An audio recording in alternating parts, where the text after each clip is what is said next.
Շնորհակալություն հարցը ուղղում եմ արտաքին գործերի նախարարին եւ հենց այս կարևոր թեման եմ ուզում շարունակել, բայց մինչ այդ առաջարկում լսենք մի փոքր ձայնագրություն։ Այսպես ասենք, խաղաղության պայմանագիրը, որը իրավական ուժ ընդհանրապես չունի, մենք խոսում ենք երաշխավորված խաղաղության մասին։ Երաշխավորված նշանակում է միջազգային երաշխիքներ եւ երաշխավորող պետություններ։ Անմիջապես դա խաղաղությունը պետք է լինի երաշխավորած 3, 4, 5 հզոր ազդեցիկ պետությունների հետ որպես դաշնակից հաստատում ստորագրենք եւ ճանճը չի դզա այդ տարածքով որ խաղաղությունը կարելի է հասնել ոչ միայն պայմանավորվածություններով, պետք է հավելյալ լինի նաեւ երաշխավոր, իսկ երաշխավորներ լինեն մեկից ավելի, որպեսզի ակնհայտ է դառնում, որ այս վերջին շրջանում երաշխավորի թեզը տենց մատի փաթաթան են սարքել եւ անընդհատ կրկնում են։ Պարոն Միրզոյան, գիտեմ, որ անդրադարձել եք նաեւ այս հարցին հանձնաժողովի նիստում, բայց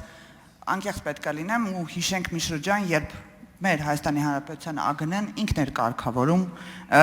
կարևորում հենց երաշխավորի թեման բանակցային փուլում։ Ես կխնդրեմ ձեր մեկնաբանությունը այս հարցով։ Հարցին կպատասխանի արտաքին գործերի նախարար Արարատ Միրզոյանը, համեցեք մեծարգո պարոն նախարար։ Շնորհակալ եմ։ Իսկապես Տիկին Մինասյան հարգելի գործընկերներ, ինչ որ այս վերջին օրերին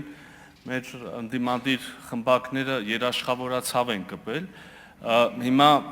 որ մի քիչ փորձենք հիշենք, շատ վաղ անցյալի մասին չեմ խոսում, դրանից երևի 2 շաբաթ առաջ եւ այդպես մի 2, 3, 4 տարի շարունակ ընդհանրապես խաղաղությունը չէին ընդունում, չէ՞։ Հիմա էլ ունեն նարատիվներ, այդ թվում եւ Ղարաբաղ հետ բերելու եւ այլնի մասին, որոնք ուղղակի հակասում են խաղաղությանը, բայց հիմա նոր բան են սկսել ասել, դե նրբերանգ են մտել, այս վերջին օրերին նոր բան են մտածել, խաղաղություն, բայց երաշխավորված։ Դե եւ վարչապետն էլ քիչ առաջ դրան էր անդրադառնում եւ այս օրերին ընդհանրապես եւ դրանից առաջ էլ մենք հնարավորություն ենք ունեցել ասելու, որ երաշխավորներ առհասարակ եկեք խոստովանենք, հարգելի գործընկերներ, հետապնդում են իրենց շահը։ Սառը հաշվարկների աշխարհում միջազգային հարաբերություններում ոչ մեկի սիրուն աչքերի համար չի գնում երաշխավորություն չի անում եւ նաեւ իր զինվորների արյունը չի թափում, իր ծախսերը չի անում եւ այլն, հա։ Սա մեկ, երկրորդը, մենք գիտենք տասնյակներով երաշխավորված, ստորագրված եւ մի երաշխավորի կողմից չէ, երաշխավորի խմբի կողմից երաշխավորված եւ կնքված խաղաղություններ, որոնք հետո խախտվել են շատ հեշտությամբ, ընդ որում հետաքրքրաբար խախտվել են երբեմն երաշխավորների կողմից, ինչը իր հերթին նորից ապացուցում է, որ երաշխավորները այդտեղ սիրուն աչքերի համար չի որ գնում են, այլ հետապնդում են իրենց սեփական շահերը։ Այնպես որ իրականում ԱԳՆ-ն խոսել է երաշխիքների եւ երաշխավորների մասին եւ խոսել է ինչ կոնտեքստով խաղաղությունը ամրացնելու, ամուր խաղաղություն ունենալու նպատակով։ Եվ ահա կյանքը բերել է նրան, որ մենք այսօր այդ խաղաղությունը ունենք, այդ խաղաղությունը նույնիսկ արդեն տարածաշրջանային մեծ, ուրեմն փոթորիկների մեջ եւ պայթյունների մեջ, եթե թույլ կտակ ասել, առիթ ունեցել է ապացուցելու իր կենսունակությունը եւ կայունությունը եւ ես վստահ եմ որ ապագայում եւս կշարունակի այդպեսին լինել, ապագայում եւս կապացուցի իր կենսունակությունը, բայց այդ խաղաղության ամրությունը պայմանավորված է ինչով, եկեք հարց տանք, եթե չկան երաշխավորներ, պայմանավորված է հետեւյալով, իմ խորին համոզմամբ խաղաղություն ոչ միայն Հայաստանի եւ Ադրբեջանի միջեւ, պայմանական աշխարհի ցանկացած երկու երկրների միջեւ խաղաղությունը կարա լինի այնքան ժամանակ, քանի դեռ խաղաղությունը շահավետ է երկու կողմերին էլ, երկու պետությունների համար էլ։ Հետևաբար մեր նպատակն է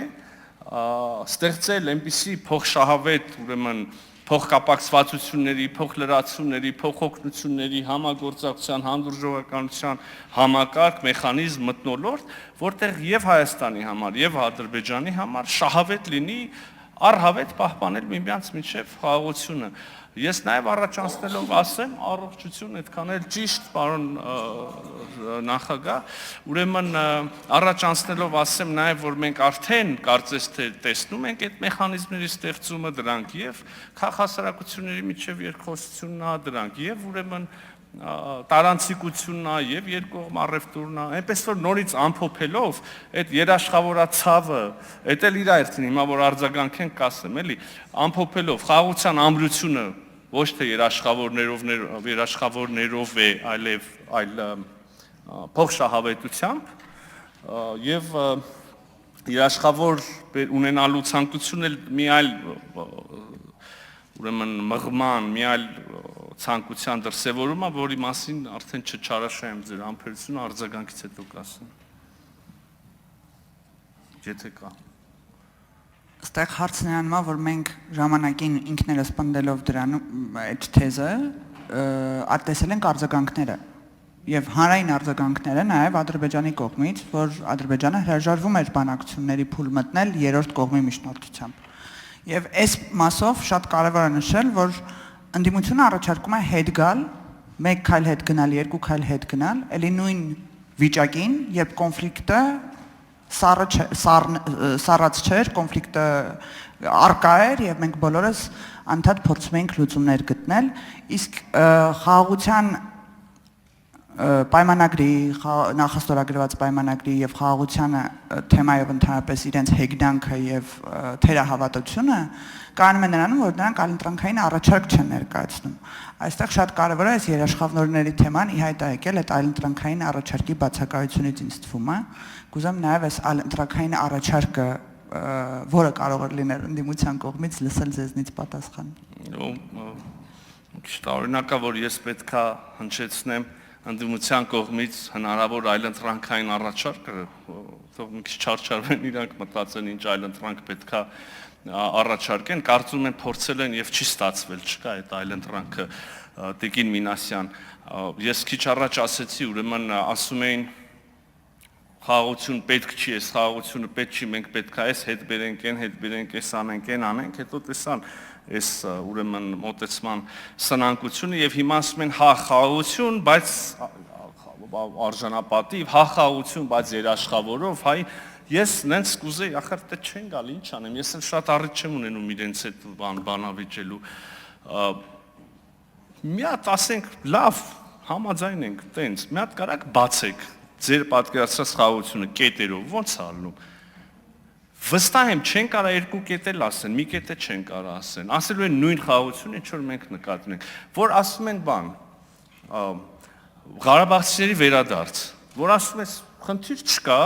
եկեք մի հատ հասկանանք, մի հատ բացեք, կարող է մենք էլ ենք համաձայնվում, ինչ նկատենք, ինչ պայմաններով։ Արդյոք Ղարաբաղցիների վերադարձ, այնպես ոնց որ նախկինում էիք ասում, անկախ պետություն պահանջով, թե Ղարաբաղցիների վերադարձ որտեղ որ չգիտեմ դպրոցներում հայերենա լինելու թե չէ, կարող է պարզվի, որ սկսեն բացել, կարող է պարզվի, որ իրանց պատկերացրած Ղարաբաղցիների բնակությունը Ղարաբաղում նշաձողը տասնապատիկ ավելի ցածր է, քան այն, որ մենք էինք ասում, որ մի քիչ նշաձողը իջացնենք, կարող է հնարավոր է լուծումներ գտնել։ Կարող է պարզվի, որ իրանք ոչ միայն մինչև մեզ 30 տարի շարունակ, այլև այսօր էլ են շարունակում խաբել ու մոլորացնել մարդկանց վերադառնալով ուղղակի կարճ ամփոփեմ նորից այդ երաշխավորի պատմությանը Ժորժ ջան, այստեղ բանն է ուղիղ ասում եմ, տենց զանազան բաներ մի փնտրեք, ոչ թե թող մեր փորձագիտական դաշտը չարչարվի, ստե մի պատճառ կա իրանց կողմից երաշխավոր ասելով, ոչ ավելի ամուր խաղաղություն են ուզում, ոչ չգիտեմ, ավելի ապահով ապագա, ստե սաղ սուտ է, մի բան են ուզում, կոնկրետ X երկիրը ինչ որ մի այլ հավելյալ լծակներով շարունակի ավելացնի ներկայությունը ոչ միայն Հայաստանում, այլև Հայաստան-Ադրբեջանի սահմանին եւ ըստ այդմ շարունակվի այն ողջ ցիկլը, որի մեջ մենք եղել ենք, հետո էլի ենք եղել, հետո էլի ենք եղել, մենք էլ այտենց մեր ընդդիմություն կոչվածների շնորհիվ, այսպես քթներիցս բռնած տանեն էլի հագցնեն նույն պատին, հետո էլի նույն պատին, հետո էլի նույն պատին, մենք ինչ ենք առաջարկում քաղաքացիական պայմանագիրը Հայաստանի Հանրապետության ժողովրդին Այնպես անել, որ այս անգամ չխփենք պատին, այլ գուցե վերապրման օրակարգից անցնենք զարգացման օրակարգ, շատ չարաշահեցի, շնորհակալ եմ։